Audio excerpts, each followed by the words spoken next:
ಈಗ ಸಮಾವೇಶದಲ್ಲಿ ಪವರ್ ಟಿವಿಯ ಚೀಫ್ ರಾಕೇಶ್ ಶೆಟ್ಟಿ ಅವರು ಮಾತಾಡ್ತಾ ಇದ್ದಾರೆ. ಕರ್ನಾಟಕದ ಇತಿಹಾಸದಲ್ಲೇ ಪ್ರಥಮ ಬಾರಿಗೆ ಚೈನ್ ಲಿಂಕ್ ಇಂದ ಏನು ವಂಚನೆ ಆಗಿದೆ ಜನರಿಗೆ, ಅವರಿಗೆ ಮರಳಿ ದುಡ್ಡು ಕೊಡಿಸುವಂತಹ ಮಹಾ ಅಭಿಯಾನ ಇವತ್ತು ಪವರ್ ಟಿವಿ ಆಯೋಜಿಸಿದೆ.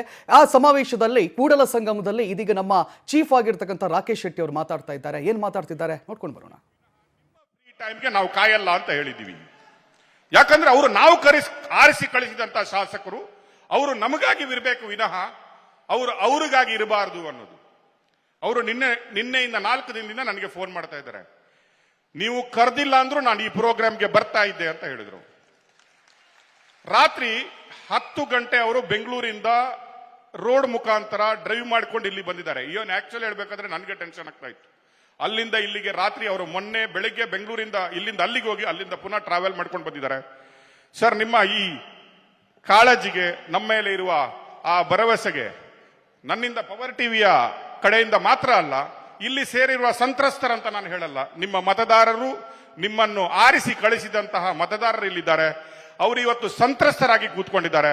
ಅವರೆಲ್ಲರ ಪರವಾಗಿ ನಾನು ನಿಮಗೆ ಹೃತ್ಪೂರ್ವಕ ಧನ್ಯವಾದಗಳನ್ನು ತಿಳಿಸ್ತೀನಿ ಸರ್.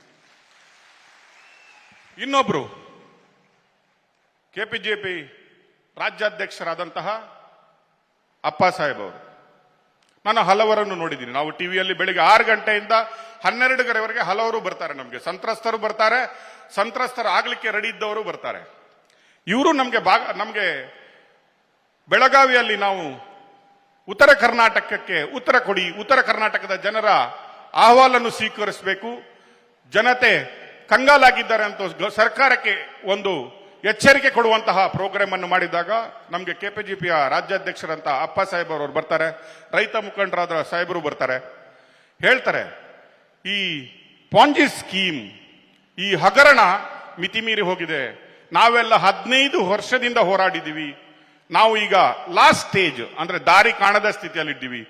ನೀವೇನಾದ್ರೂ ಇದರಲ್ಲಿ ಪವರ್ ಟಿವಿಯವರೇ ನಮ್ಮೊಟ್ಟಿಗೆ ಕೈ ಜೋಡಿಸಬಹುದಾ ಅಂತ ಕೇಳಿದ್ರು. ನಾವು ಅವರಿಗೆ ಆವತ್ತು ಮಾತು ಕೊಟ್ಟಿದ್ದೀವಿ. ಈ ಪ್ರೋಗ್ರಾಮ್ಗೆ ಹೆಸರಿಡುವಾಗ ನಾವು ಪ್ರಾಣ ಉಳಿಸಿ ಅಂತ ಹೆಸರಿಟ್ವಿ. ಯಾಕಂದ್ರೆ ನಮ್ಗೆ ಗೊತ್ತಿದೆ ಎಷ್ಟು ಜನ ನಮ್ಮ ಅಕ್ಕ ತಂಗಿಯರು, ಅಣ್ಣ ತಮ್ಮಂದಿರು ಪ್ರಾಣ ಕಳ್ಕೊಂಡಿದ್ದಾರೆ ಅಂತಲೂ ಗೊತ್ತಿದೆ. ಒಂದು ಪ್ರಾಣಕ್ಕೆ ಎಷ್ಟು ಬೆಲೆ ಇದೆ ಅಂತಾನೂ ನಮ್ಗೆ ಗೊತ್ತಿದೆ. ಅದಕ್ಕಾಗಿ ಈ ಪ್ರೋಗ್ರಾಮ್ ಅನ್ನು ನಾವು ಹೇಳಿದ್ವಿ, ಪ್ರಾಣ ಕೊಟ್ಟಾದ್ರೂ ಇನ್ನುಳಿದವರ ಪ್ರಾಣವನ್ನು ನಾವು ಉಳಿಸ್ತೀವಿ. ನಾವು ಆವತ್ತು ಹೇಳಿದ್ವಿ, ನಾನು ನಿಮ್ಗೆ ಆ ದಿನನೇ ಹೇಳಿದ್ದೀನಿ. ಪವರ್ ಟಿವಿ ಅಂತ ನಾವು ಸ್ಟಾರ್ಟ್ ಮಾಡಿದ್ದು 8 ವರ್ಷ, ಈಗ ಏನು ಇನ್ನೊಂದು ಸ್ವಲ್ಪ ತಿಂಗಳಲ್ಲಿ 8 ವರ್ಷ ಆಗುತ್ತೆ. ನಮ್ಮ ಮೊದಲ ಅಭಿಯಾನ ಇದೇ ಇತ್ತು. ಒಂದು ಪೋಂಜಿ ಸ್ಕೀಮ್ ಕಂಪನಿ, IMA ಅಂತ ಕಂಪನಿ ಸಾವಿರಾರು ಜನರಿಗೆ ಮೋಸ ಮಾಡಿದಾಗ ನಾವು ಮಾಡಿದ ಮೊದಲ ಸ್ಟೋರಿ ಇತ್ತು. ಅದು ಖಾಲಿ ಕಥೆಯಾಗಿ ಅಥವಾ ಪವರ್ ಟಿವಿಯಲ್ಲಿ ಬಿತ್ತರಿಸಿದ ಸ್ಟೋರಿಯಾಗಿ ಹೋಗಿರಲಿಲ್ಲ. ಆ ಮನ್ಸೂರ್ ಅಲಿ ಖಾನ್ ಅಂತ ಅವನಿದ್ದಾನೆ ಅಂದ್ರೆ ಅವನು ದುಬೈಗೆ ಓಡಿ ಹೋಗ್ತಾನೆ. ದುಬೈಯಿಂದ ಅವನನ್ನು ಕರ್ಕೊಂಡ್ಬಂದು ಜನರಿಗೆ ದುಡ್ಡು ಕೊಡಿಸುವವರೆಗೆ ಪವರ್ ಟಿವಿ ನಿಂತ್ಕೊಂಡಿತ್ತು. ಇವತ್ತು ನಮ್ಮ ಆಫೀಸ್ಗೆ ಸಾವಿರಾರು ಸಂತ್ರಸ್ತರು, ಯಾರು ದುಡ್ಡು ಕಳ್ಕೊಂಡವರು, ದುಡ್ಡು ಪಡ್ಕೊಂಡ ಒಂದು SMS ಅವರಿಗೆ ಬಂದ ಕೂಡಲೇ ನಿಮ್ಮ ಹಣ ನಿಮ್ಮ ಅಕೌಂಟ್ಗೆ ಕ್ರೆಡಿಟ್ ಆಗಿತ್ತೆ ಅಂತ ಬಂದ ಕೂಡಲೇ ನಮ್ಗೆ ಮೆಸೇಜ್ ಕಳಿಸ್ತಾರೆ, ಸರ್ ನಿಮ್ಮಿಂದಾಗಿ ಇಷ್ಟಾದ್ರೂ ಬಂದಿದೆ, ನಿಮ್ಮ ಪವರ್ ಟಿವಿಗೆ ನಿಮ್ಮ ಎಲ್ರಿಗೆ ಒಳ್ಳೇದಾಗಲಿ ಸರ್, ನಮ್ಮೆಲ್ಲರ ಆಶೀರ್ವಾದ ನಿಮ್ಮ ಮೇಲೆ ಇದೆ ಅಂತ ಹೇಳ್ತಾರೆ. ಇವತ್ತು ತಿಮ್ಮಾಪುರೆ ಸಾಹೇಬ್ರೆ, ನೀವು ಹಲವು ಸಮಾರಂಭಗಳನ್ನು ನೋಡಿರ್ಬೋದು, ರಾಜಕೀಯ ಈ ರೀತಿಯ ಕ್ರೌಡ್ಗಳನ್ನು ನೋಡಿರ್ಬೋದು. ಇಲ್ಲಿ ಯಾರು 500 ರೂಪಾಯಿ ಕೊಟ್ಟು 100 ರೂಪಾಯಿ ಕೊಟ್ಟು ಕರ್ಕೊಂಡು ಬಂದವರಲ್ಲ. ಈ ಸಭಾಂಗಣವನ್ನು ಕೇಳಿದಾಗ ನಾನೇ ಕೇಳಿದೆ, ಅಪ್ಪ ಸಾಹೇಬರು ಇಲ್ಲಿ ನಾವು ಸೆಲೆಕ್ಟ್ ಮಾಡಿದಾಗ ಎಷ್ಟು ಜನ ಕೂರ್ಬೋದು ಅಂತ. ಒಂದು 6,000 ಜನ 7,000 ಜನ ಕೂರ್ಬೋದು ಅಂತ ಹೇಳ್ತಾ ಇದ್ರು.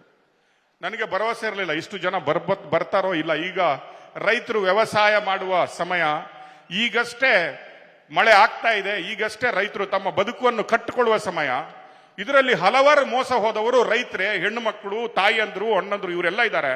ಈ ರೀತಿಯ ಸಭೆ ಆಗಬಹುದಾ ಅಥವಾ ನಾವು ಮುಂದೂಡಬಹುದಾ ಅಂತ ಕೇಳಿದ್ವಿ. ಆಕ್ಚುಲಿ ಹೇಳಬೇಕಾದ್ರೆ 26ನೇ ತಾರೀಕು DCM ಮತ್ತೆ CM ನಮ್ಗಿಬ್ರು ಹೇಳಿದ್ರು, ನೀವು 26ನೇ ತಾರೀಕು ಇಟ್ಕೊಳ್ಳಿ, ನಾವೆಲ್ಲರೂ ಬಾಗಲಕೋಟೆಗೆ ಬರ್ತಾ ಇದ್ದೀವಿ. ಆ ದಿನ ಪ್ರೋಗ್ರಾಮ್ ಮಾಡಿ ನಾವೆಲ್ಲರೂ ಬಂದು ನಾವು ಓಪನ್ ಆಗಿ ಅವರಿಗೆ ಆಶ್ವಾಸನೆ ಕೊಡ್ತೀವಿ ಅಂತ ಹೇಳಿದ್ರು. ಆದ್ರೆ ಏನಾಗಿತ್ತಂದ್ರೆ ನಾವೆಲ್ಲ ನಿಮ್ಗೆ ಅದಕ್ಕಿಂತ ಮೊದಲೇ ಇವತ್ತಿನ ದಿನಾಂಕವನ್ನು ಫಿಕ್ಸ್ ಮಾಡಿದ್ರಿಂದ ನಾವು ನಿಮ್ಮನ್ನು ಡಿಸಪಾಯಿಂಟ್ ಮಾಡುವುದು ಬೇಡ, ನಮ್ಮ ಮೇಲೆ ಇರುವ ಭರವಸೆನೂ ಕೂಡ ನೀವು ಕಳ್ಕೊತೀರಿ ಅನ್ನೋ ಒಂದೇ ಕಾರಣಕ್ಕೆ ಆ ಪ್ರೋಗ್ರಾಮ್ ಅನ್ನು ಇವತ್ತೇ ಮಾಡ್ತಾ ಇದ್ದೀವಿ. ನಾನು ಅದೇ ಹೇಳಿದೆ, ಇದು 2 ಸಲ ಹಿಸ್ಟ್ರಿ ಕ್ರಿಯೇಟ್ ಈ ಸಭಾಂಗಣದಲ್ಲಿ ಅಂತ. ಈ ಸಭಾಂಗಣ ಎಷ್ಟು ಸಲ ಫುಲ್ ಆಗಿತ್ತು ಅಂತ ಕೇಳಿದೆ ನಾನು. ಒಂದು ಸಲ ಜಗದೀಶ್ ಶೆಟ್ಟರ್ ಅವರು ಇಲ್ಲಿ ಯಾವುದೋ ಒಂದು ಪ್ರೋಗ್ರಾಮ್ ಮಾಡಿದ್ರು, ಆಗ ಈ ಸಭಾಂಗಣ ಫುಲ್ ಆಗಿತ್ತು. ಅದು ಸಂತೋಷದ ಸಮಾರಂಭ ಆಗಿತ್ತು, ಊಟ ತಿಂಡಿಯ ಸಮಾರಂಭ ಆಗಿತ್ತು, 4 ಜನ ಹಿರಿಯರುಗಳು ಬಂದು ಭಾಷಣ ಮಾಡುವ ಸಮಾರಂಭ ಆಗಿತ್ತು, ಬಂದಿದ್ರು. ಆದ್ರೆ 2ನೇ ಸಲ ಇಲ್ಲಿ ಹಿಸ್ಟ್ರಿ ಕ್ರಿಯೇಟ್ ಆಗಿದೆ. ಈ ಹಿಸ್ಟ್ರಿ ಏನಂದ್ರೆ, ಇದು ಸಂತಸದ ಸಮಾರಂಭ ಅಲ್ಲ. ನಮ್ಮ ಪ್ರಶಾಂತ್ ಅವರು ಹೇಳಿದ್ರು ಇದು ಸಂತಸದ ಸಮಾರಂಭ ಅಲ್ಲ ಅಂತ. ಇದು ಕಣ್ಣೀರಿನ ಸಮಾರಂಭ, ನಮ್ಮ ಗೋಳು ಮತ್ತೆ ವ್ಯಥೆಯ ಸಮಾರಂಭ. ಆ ಸಮಾರಂಭದಲ್ಲಿ ₹1 ಕೊಡದೆ, ಒಬ್ಬರಿಗೂ ವಾಹನದ ವ್ಯವಸ್ಥೆ ಮಾಡದೆ, ಒಬ್ಬರಿಗೂ ಒಂದು ತಿಂಡಿ ಕಾಪಿನೂ ಕೊಡದೆ, ಅವರ ಖರ್ಚು ಮಾಡಿಕೊಂಡು, ಅವರು ನಡ್ಕೊಂಡು, ಬಸ್ ಹತ್ಕೊಂಡು, ವ್ಯಾನ್ ಮಾಡಿಕೊಂಡು ಇಲ್ಲಿ ಬಂದಿದಾರಲ್ಲ ಸಾಹೇಬ್ರೆ. ಯಾಕೆ ಬಂದಿರಬಹುದು ಅಂದ್ರೆ, ಇನ್ನು ಇವರಿಗೆ ಉಳಿದಿರುವ ದಾರಿ ಕೂಡಲ ಸಂಗಮ ಒಂದೇ. ಅದೇ ಇವರು ಹೇಳ್ತಾ ಇರೋದು.